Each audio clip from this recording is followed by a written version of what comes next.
keluar dan seterusnya. Ini terjadi pembicaraan yang cukup panjang ya ikhwan.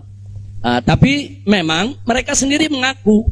Jadi saya ini di sana diperiksa oleh Badan Intelijen Saudi, saya diperiksa oleh Dewan Keamanan Saudi, saudara.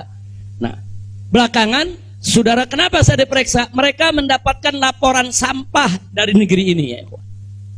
Jadi mereka bilang ini zubalah. Nahnu nahsul alal maklumat kadhibah. Kita mendapat informasi yang bohong. Bahkan mereka bilang zubalah. Zubalah itu sampah ya kawan. Informasi sampah tentang Anda.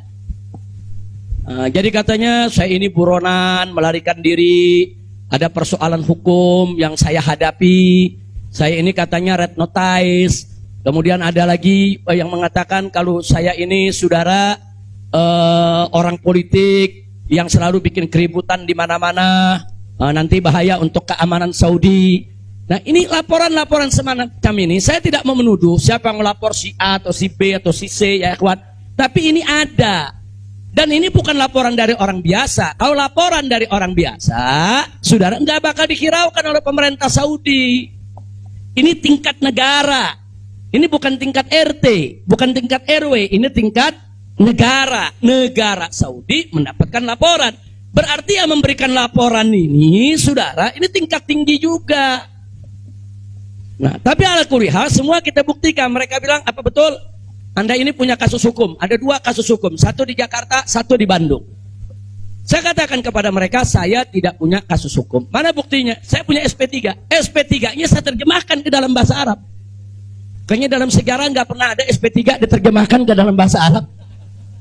Sebab kalau saya serahkan SP3, ya tentu kan polisi di sana nggak paham. Intelijen di sana nggak paham. Apa isinya? Apa maksudnya? Kita terjemahkan dalam bahasa Arab. Kita buat dokumen resmi, terjemah resmi.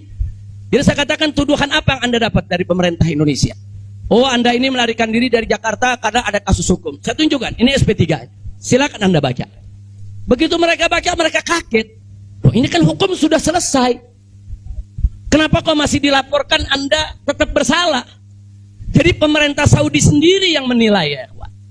Nah kemudian yang kedua, waktu kasus Bandung, saya bilang juga udah nggak ada perkara. Punya SP3, saya terjemahin lagi SP3-nya. Saudara.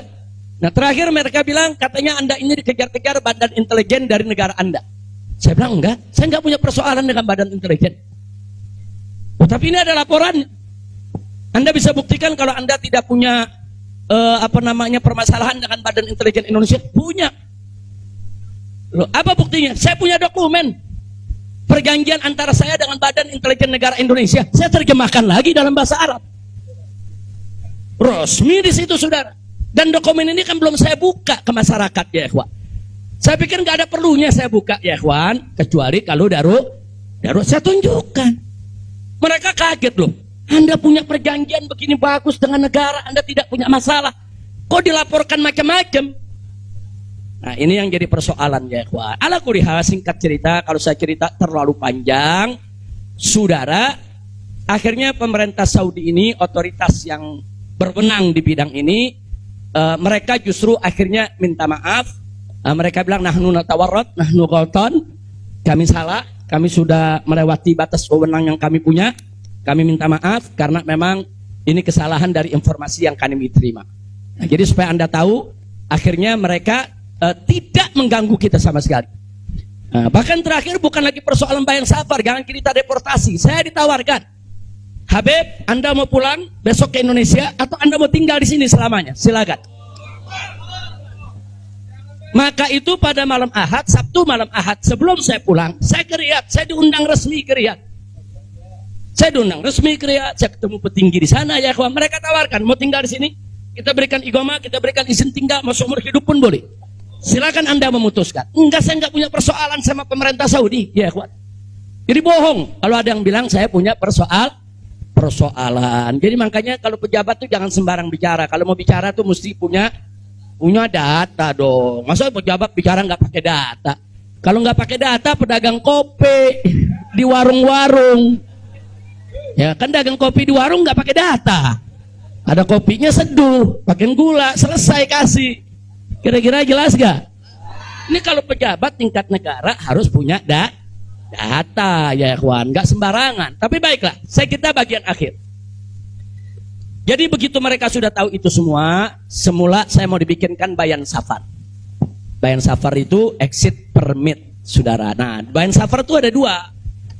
Ada izin keluar Saudi, saudara, karena orang melakukan pelanggaran. TKI yang melarikan diri dari majikan, atau umpamanya ada tenaga kerja yang melakukan pelanggaran pidana, mencuri, berkelahi, atau membunuh saudara. Nah, mereka-mereka ini kalau diusir dari Saudi itu namanya deportasi dengan bayan safar. Tapi ada juga jenis bayan safar lain. Nah, seperti apa? Seperti orang yang mendapat suaka politik, itu kan perlindungan. Atau seperti orang yang dicekal politik, seperti yang saya alami. Itu bukan pidana. Atau seperti mereka yang kehilangan warga negara. Seperti orang-orang Rohingya yang tinggal di Mekah. Itu mereka nggak punya warga negara, saudara. Tapi kalau suatu ketika mereka mau pulang ke negerinya, diberikan bayan safar kalau mereka mau pulang. Nah, kalau mereka nggak mau pulang, mereka dijamin silakan tinggal di Saudi Arabia. Nah, jadi